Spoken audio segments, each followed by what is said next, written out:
pratiquement plus de 500 mètres d'avance. Ça fait beaucoup. Voilà Sberg. Et nous sommes dans le deuxième groupe, le groupe de poursuivants,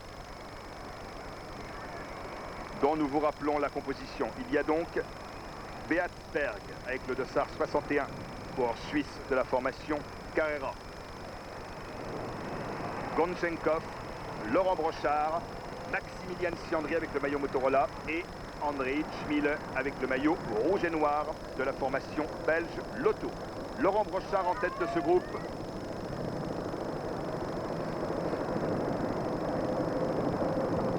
Et nous avons l'impression, on a l'impression, en voyant le rythme de ce groupe, Bernard Thévenet, en voyant le groupe de Bartoli et en pensant également à la vue aérienne que nous a proposé le réalisateur il y a quelques instants, que l'écart s'est accentué. Il était tout à l'heure de 21 secondes. Je ne serais pas surpris que l'on ait dépassé maintenant les 30 secondes.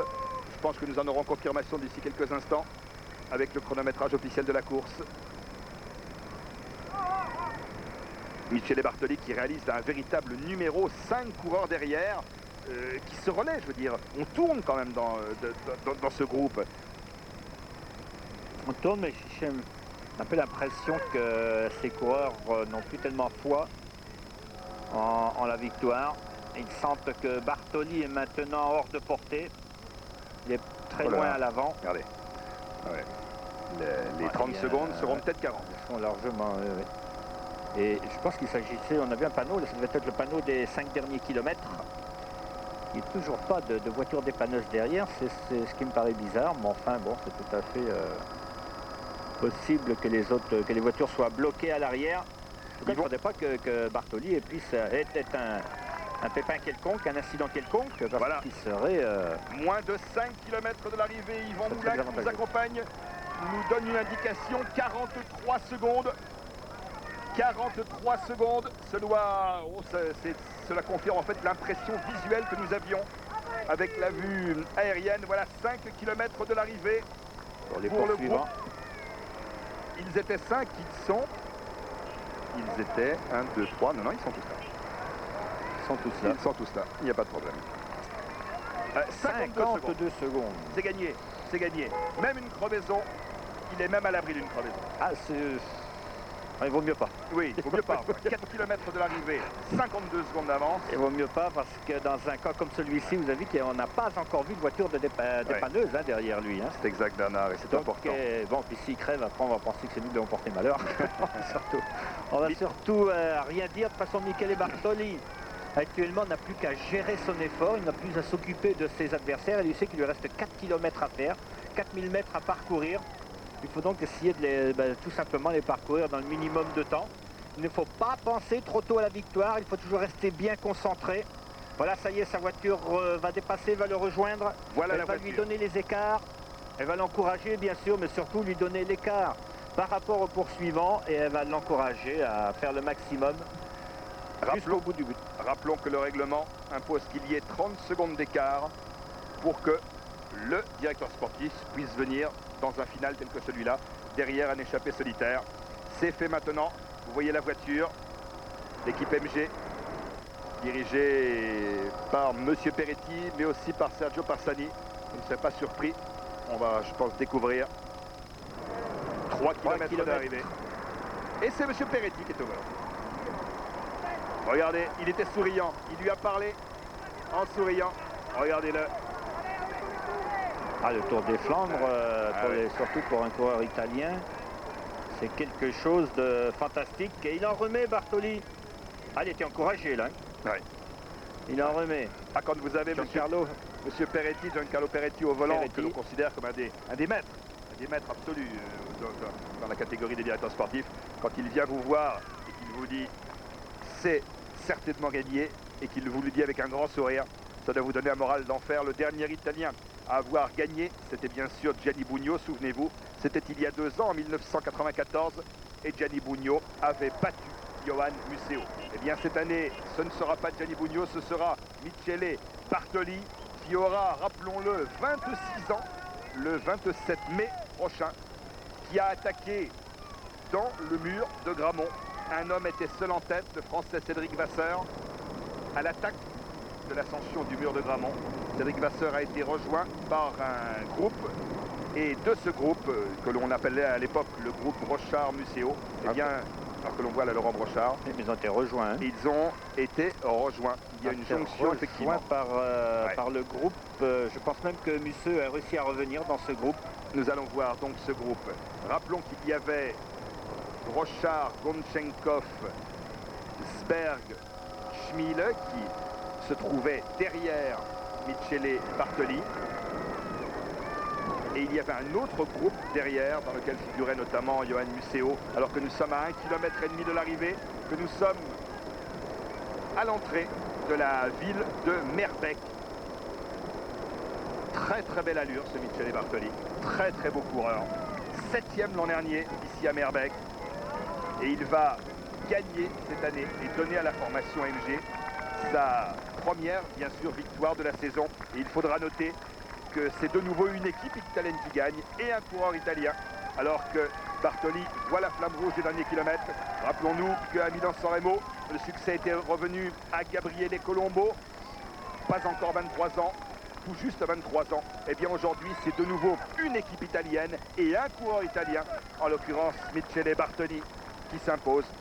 Formidable cycliste italien qui réussit un véritable récital, et l'on peut d'ores et déjà dire, alors que Bartoli file vers l'arrivée, que les grands battus de ce Tour des Flandres, eh c'est bien sûr la formation Mapei, car il y a Museeuw qui est battu aujourd'hui, mais il y a aussi Ballerini et Gianluca Bortolani qui vont tous rêver de revanche dimanche prochain à l'occasion de Paris-Roubaix. Michele Bartoli qui se retourne, il sait qu'il ne peut plus être rejoint, il sait qu'il a gagné, il est à 500 mètres de la ligne et il va donner donc à la formation MG une superbe victoire et remporter son premier succès dans une épreuve de Coupe du Monde et dans l'une des plus belles, le Tour des Flandres. Splendide véritablement la manière dont Bartoli, Bernard Thévenet, a mené son affaire. Ah oui, en plus il en remet sur la fin, il ne se laisse pas distraire, il est toujours très concentré, il va pouvoir lever les bras à quelques encablures de la ligne d'arrivée, centaines de mètres. Ah, quel bonheur! Oh, le bonheur de remporter ce Tour des Flandres. Il a vraiment giclé au bon moment, mais il était très très fort aujourd'hui, Bartoli. Que 41 km/h de moyenne, et nous allons suivre le sprint pour la deuxième phase. Vous avez vu qu'il y avait un regroupement qui s'était effectué. Il y avait un groupe de 6 coureurs qui a été rejoint par notamment Johan Museeuw, Gabriele Colombo. Voilà Michele Bartoli, vainqueur de ce Tour des Flandres 1996, qui va pouvoir récupérer un peu. Et voici donc le sprint pour les places d'honneur pour la deuxième place. Sprint qui est emmené de loin. Longue ligne droite, il y a dans ce sprint Ekimov sur la droite de la route. Il y a également Museeuw, il y a Andrei Schmiele.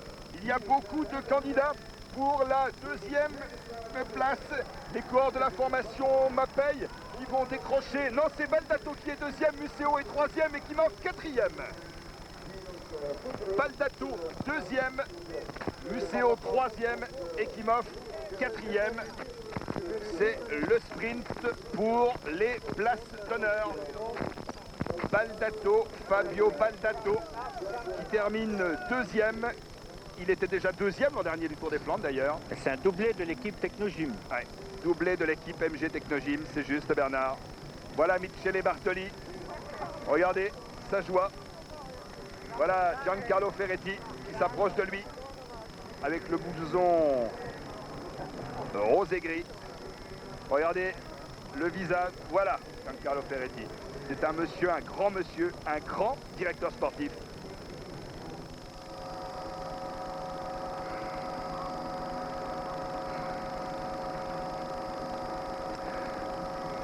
Les coureurs très entourés, et là c'était bien sûr Johan Museeuw que l'on voyait il y a quelques instants qui était très entouré. Voilà Michele Bartoli, le vainqueur de ce Tour des Flandres. J'espère que l'on va revoir dans quelques instants. Donc voilà d'autres coureurs qui en terminent pour les places d'honneur. Nous revenons sur la ligne d'arrivée. Là ce sont des coureurs qui en terminent pour les places d'honneur. Il y a là, dans ce groupe, j'ai l'impression, Eric Zabel, il y a Olaf Ludwig qui est là. Olaf Ludwig qui vient d'en terminer à l'instant. Il y avait également Rolf Yerman dans le groupe qui vient de passer devant nous. Ce sont les battus. Et le vainqueur, c'est lui, Michele Bartoli. Michele Bartoli vainqueur, Fabio Baldato deuxième, Johan Museeuw troisième, Vinceslav Ekimov quatrième. Je crois que c'était Andrei Chmile qui était cinquième de ce Tour des Flandres. Tous ont été battus et devancés par Michele Bartoli qui, rappelons-le, comme souvent dans le Tour des Flandres, eh bien, a démarré Bernard Thévenet dans le mur de Grammont. Et de quelle manière? Ouais, c'est vraiment le juge de paix de ces dernières années du Tour des Flandres. Il faut dire que Bartoli est resté un peu en retrait jusque-là parce qu'il n'était pas parmi les grands favoris. Les favoris principaux de son équipe étaient surtout Baldato, même Fontanelli, ce dont a bien su profiter Bartoli, mais il était quand même très fort. Voilà Baldato qui embrasse... Premier, deuxième. Voilà les deux premiers, Bartoli. superbe image. Voilà Fabio Baldato qui avait gagné une étape sur le Tour de France l'an dernier. Et Michele Bartoli, très belle image, très beau tandem et super doublé de la formation MG. Gabriele Colombo avait gagné Milan-San Remo. Un autre Italien, Michele Bartoli, remporte le Tour des Flandres. Dans une semaine, rappelons-le, nous serons sur la route de Paris-Roubaix. Paris-Roubaix que vous vivrez dimanche prochain sur France 3 avec plus de 4 heures de direct à partir de 13h10 jusqu'à l'arrivée qui devrait être jugée au-delà de 17h sur le Vélodrome de Roubaix. Ce sera bien sûr le centenaire de la création de Paris-Roubaix et durant toute la semaine sur France 2 et sur France 3. Vous vivrez vous suivrez toute une série de reportages consacrés à cette course historique. Vous avez vu Johan Museeuw filer sur la droite et partir derrière les tribunes extrêmement déçus. Vous voyez maintenant le visage irradié de bonheur de Michele Bartoli. Il aura 26 ans le 27 mai prochain, mais il sait aujourd'hui, de manière anticipée, offert peut-être le plus beau des cadeaux d'anniversaire. Merci de nous avoir suivis durant toute cet après-midi. Après une page de publicité, vous retrouvez bien sûr Sport Dimanche et Michel Drey. Merci et n'oubliez pas, peu après 13h dimanche prochain, Paris-Roubaix. Au revoir.